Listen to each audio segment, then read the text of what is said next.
Ramsay Bolton flayed people alive. He fed his stepmother and newborn brother to his dogs. He turned Theon Greyjoy into a broken shell of a human being so thoroughly destroyed that he forgot his own name, and he smiled while doing all of it. Here's what most people don't understand about Ramsay's plan. He didn't torture people just because he was evil. He didn't hunt women with dogs just because he enjoyed it. Everything Ramsay did, every act of sadism, every calculated cruelty, every murder came from something much deeper than just being a monster. Ramsay Bolton was born from rape, raised by a servant who smelled like rotting flesh, given a father who saw him as living proof of his crimes, and told his entire life that he was worthless, a bastard with no name, no future, no value. And his entire plan was built around one goal, proving he deserved to exist. But here's the twist. Ramsay didn't just want power. He wanted to be seen, to be feared, to matter. He spent his entire life trying to become his father, the cold, calculating Lord Roose Bolton who commanded respect through fear. But Ramsay could never be Roose,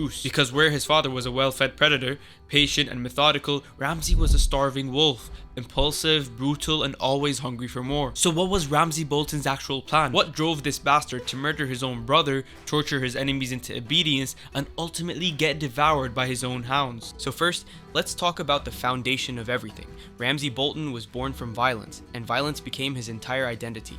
Ramsay's conception wasn't just unfortunate, it was brutal.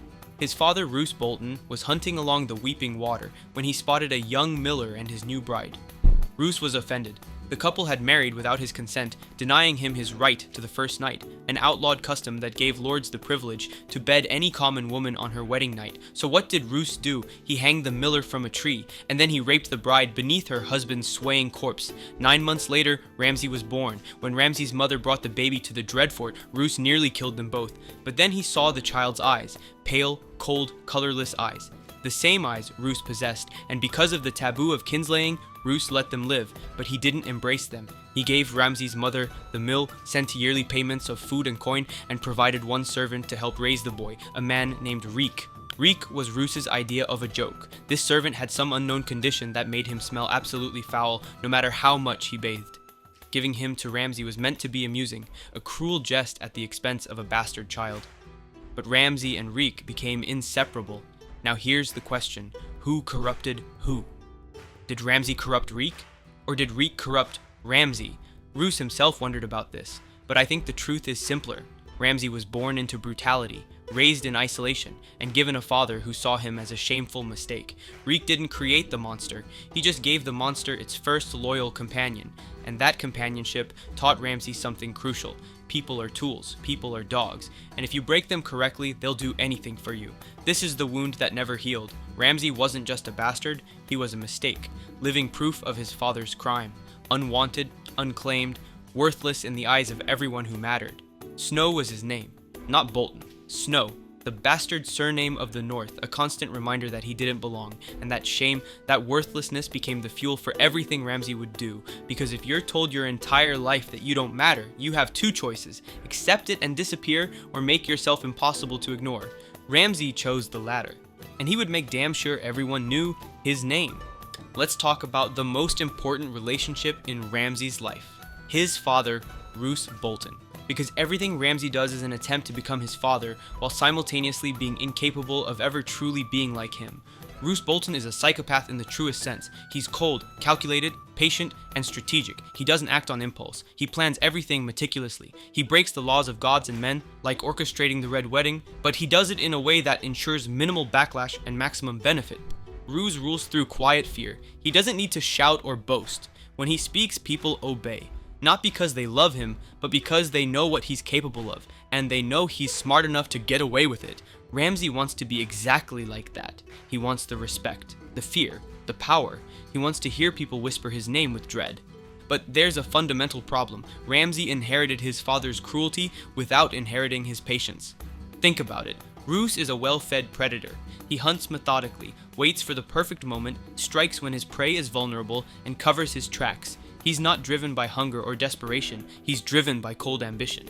Ramsay is a starving predator. He's driven by impulses he can't fully control. He wants everything now. He wants to prove himself now. He can't wait. He can't plan 3 steps ahead because he's too focused on the immediate satisfaction of watching someone scream. And this is why Ramsay always undermines his father, even when he's trying to serve him. Look at what happened with Lady Hornwood. The Hornwoods shared a border with the Boltons. When Lord Hornwood and his heir died, their lands were up for grabs. Ramsay saw an opportunity. Here's what Roose would have done: court the widow, play the charming suitor, marry her legitimately, wait a year, then quietly poison her and claim the lands as her grieving husband. Clean, quiet, no one can prove anything. Here's what Ramsay did. Kidnapped her, forced her to marry him at sword point, locked her in a tower and starved her to death. She was so desperate she ate her own fingers before she died. Then he rampaged through her lands, raping and murdering as he went. The result? The Manderleys sent forces to drive him out. Roderick Cassel arrived with an army from Winterfell. Ramsay's forces were destroyed. He barely escaped with his life by switching clothes with Reek, who was killed in his place. Ramsay got what he wanted, the Hornwood lands, but he lost everything in the process. His reputation was ruined, his father's reputation was damaged, and he made enemies of every major northern house. This is the pattern of Ramsay's entire life. He achieves his goals through sheer brutality, but he destroys everything around him in the process. Roose sees this clearly. He knows Ramsay is useful, vicious, terrifying, willing to do the unspeakable. But he also knows Ramsay is a liability. Ramsay is loud, reckless, impulsive. Everything Roose is not, and Ramsay knows it too. Deep down, he knows he'll never truly be his father. He's just the shadow, darker, more violent, but ultimately less effective. So what does Ramsay do with that knowledge? He doubles down. If he can't be respected like Roose, he'll be feared in a way Roose never was.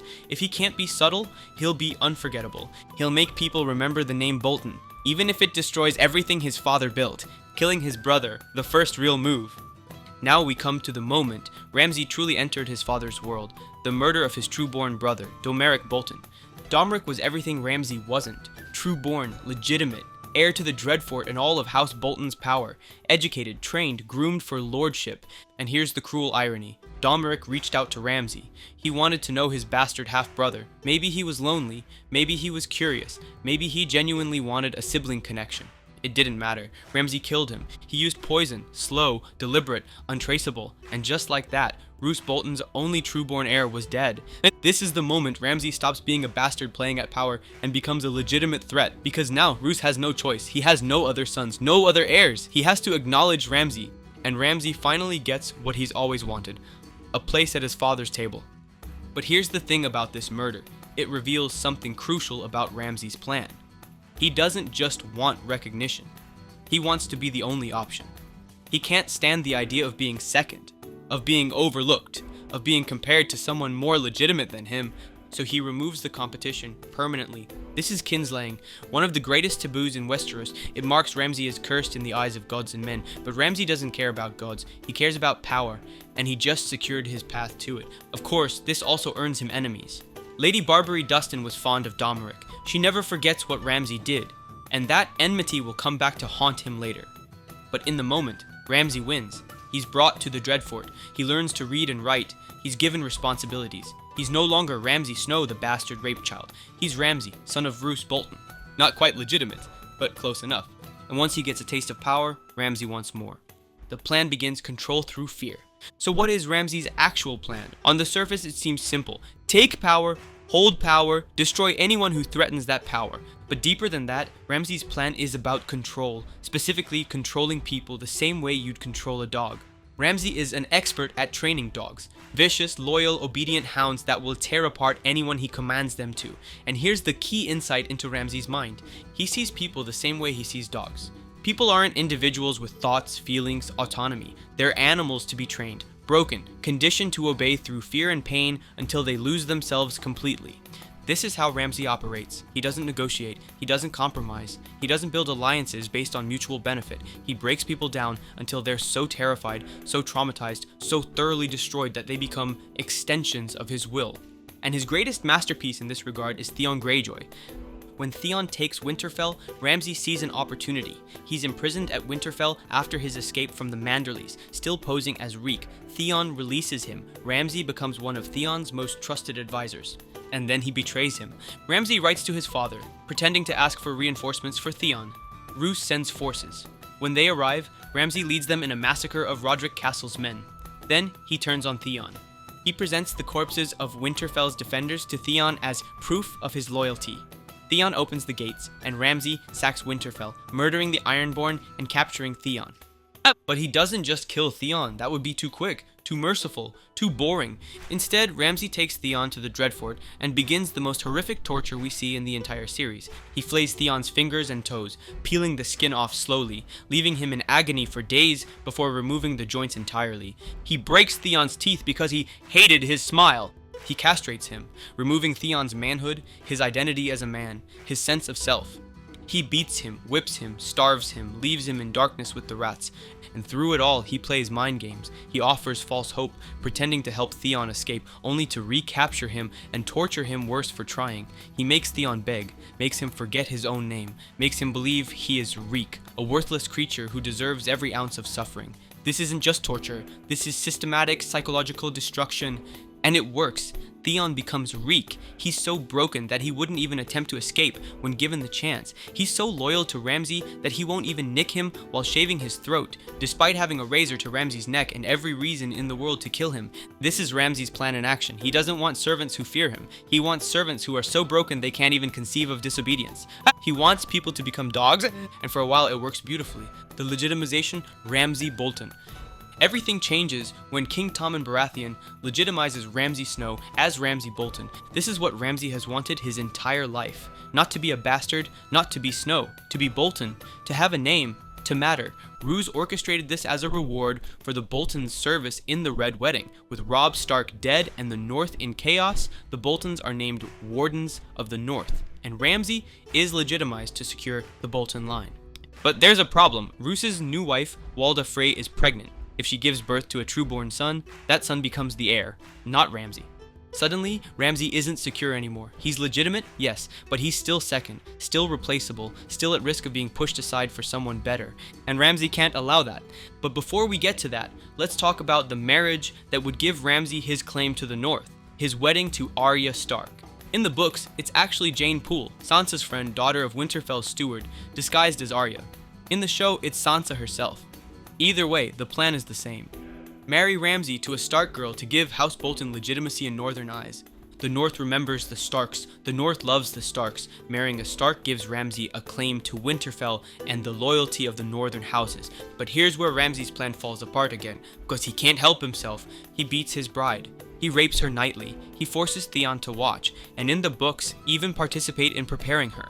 She cries and screams loud enough for the entire castle to hear, and this is happening while Roose is hosting the most important northern lords at Winterfell.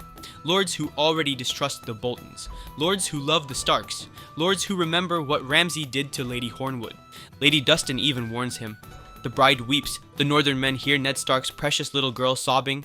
Do you know what that does to us? It does more harm than all of Stannis' swords and spears. But Ramsay doesn't care. He can't stop. The sadism is too strong. The need to dominate, to break, to prove his power. It's more important than strategy. This is the fundamental flaw in Ramsay's plan. He thinks fear is everything. He thinks if people are terrified enough, they'll obey. They'll submit. They'll accept him as Lord of Winterfell. But fear is never everything. And fear without respect, without loyalty, without any reason to believe in you, that's just a countdown to your own death. The Northern Lords aren't loyal to Ramsay. They're just waiting for an opportunity to turn on him. And that opportunity comes soon enough. The hunt. People as prey. Let's talk about one of Ramsay's most disturbing practices. His hunts. Ramsay doesn't just hunt animals, he hunts women. He takes women he's interested in, peasant girls, servants, anyone he fancies, and he releases them into the woods. He gives them a head start. Then he unleashes his hounds and hunts them down. When he catches them, he rapes them. Then he either murders them himself or lets his dogs tear them apart. And if the woman puts up a good fight, he honors her by naming one of his dogs after her. This is Ramsay at his most monstrous. This is pure sadism with no strategic purpose. He's not gaining power, he's not securing alliances, he's not eliminating threats, he's just indulging in cruelty because he can. And this reveals something important. For all of Ramsay's talk about being his father's son, about being a Bolton, about deserving power, deep down, he's not driven by ambition. He's driven by the need to inflict pain. He doesn't want to rule the North because he has some grand vision for it. He wants to rule the North so he can do whatever he wants to whoever he wants without consequences. He wants power for power's sake. And more specifically, he wants power so he can hurt people. This is where Ramsay's plan is most hollow, because unlike his father, who uses cruelty as a tool to achieve specific goals, Ramsay uses cruelty as the goal itself. Roose flays his enemies to send a message: don't cross House Bolton. It's brutal, but it's purposeful. Ramsay flays people because he likes watching them scream, and that difference is everything. The murder of Roose, the final betrayal. In the show, we see the culmination of Ramsay's arc when he murders his father. Walda has given birth to a son, a true-born son, Roose's legitimate heir. Roose brings Ramsay to meet his new brother, and you can see it in Ramsay's eyes. He knows what this means. He's being replaced. Again, just like with Domeric. "You'll always be my firstborn," Roose says, trying to reassure him, but Ramsay doesn't want to be the firstborn. He wants to be the onlyborn. So he hugs his father, and then he stabs him in the stomach. "I prefer being an only child," Ramsay says as Roose bleeds out. Then he takes Walda and the baby to the kennels and feeds them to his hounds. This is Ramsay's ultimate act of kinslaying. Not just killing a brother out of ambition, but murdering his father, stepmother, and infant brother in cold blood. And it should be his moment of triumph. He's Lord Bolton now, Warden of the North, ruler of Winterfell, everything he ever wanted. But here's the thing, he's completely alone. He has no allies. The northern houses don't respect him. His own bannermen fear him but don't trust him. He's surrounded by people who would turn on him the moment they see an opportunity. And that opportunity comes in the form of Jon Snow. The Battle of the Bastards, the downfall. When Jon Snow marches on Winterfell to take it back, Ramsay thinks he has this handled. He has the numbers, he has Winterfell's walls, he has Rick and Stark as a hostage, he has everything he needs to win, and for a moment he almost does. He plays his cruelest card perfectly. He sends Rickon onto the battlefield and tells him to run to Jon. Jon rides out to save his brother, and just as Rickon is about to reach safety, Ramsay puts an arrow through his heart. It's psychological warfare at its finest. And it works. Jon loses control, charges into battle, and nearly gets his entire army killed. The Bolton forces are winning. Jon's men are surrounded, crushed, suffocating under the pile of bodies. Ramsay watches from a distance, smiling. This is it. He's won. But then the Knights of the Vale arrive. Littlefinger and Sansa bring reinforcements that Ramsay never planned for. His army is shattered. His men are slaughtered. And Ramsay retreats to Winterfell. Even then, he's overconfident. "My hounds will never harm me," he tells Jon and Sansa. "They're loyal beasts." But Sansa knows better. They were. Now they're starving. And this is the perfect irony of Ramsay's death. He starved his hounds before the battle, planning to feed them his enemies. He thought he could control them through training, through fear, through dominance. But hunger overrides loyalty. And when the hounds smell blood, Ramsay's blood from the beating Jon gave him, they don't see their master. They see meat, and they devour him. Ramsay dies the way he lived, surrounded by the tools he thought he controlled, torn apart by the very beasts he believed were loyal to him. The tragic irony, Ramsay's entire plan. So let's answer the question. What was Ramsay Bolton's entire plan? On the surface, prove he wasn't worthless, become Lord Bolton, rule the North through fear. But deeper than that, be seen, be feared, be impossible to ignore, and deepest of all, fill the void of worthlessness with power, cruelty, and control. Ramsay's plan was never really about ruling the North. It was about proving to himself and to his father that he mattered. That being a bastard born of rape didn't mean he was worthless. But here's the tragedy. Ramsay became exactly what everyone already believed he was. A monster, a sadist, a rabid dog that needed to be put down. Every time he tried to prove his strength, he revealed his weakness. Every time he tried to secure loyalty, he created enemies. Every time he tried to be his father, he proved he could never be Roose Bolton. Because Roose was a well-fed predator. Patient, calculating, strategic. He could wait. He could plan. He could control his impulses. Ramsay was a starving wolf, driven by hunger, by rage, by the desperate need to prove himself. He couldn't wait. He couldn't plan long term. He couldn't stop himself from indulging in cruelty even when it undermined everything he was trying to build. And that's why Ramsay was always doomed. Not because of prophecy, not because of fate, but because he built his entire plan on fear, and fear alone is never enough. You can't rule through fear without loyalty. You can't build a legacy through torture. You can't fill the void of worthlessness with cruelty. Ramsay thought he was training people to be his loyal dogs, but really, he was just starving them of dignity, of humanity, of any reason to remain loyal. And when you starve your dogs long enough, they turn on you. That's what happened with Theon, who eventually found the courage to escape and help Sansa. That's what happened with his own hounds, who devoured him when he was no longer useful. That's what happened with the North itself, which rallied behind Jon Snow the moment they had a chance to overthrow him.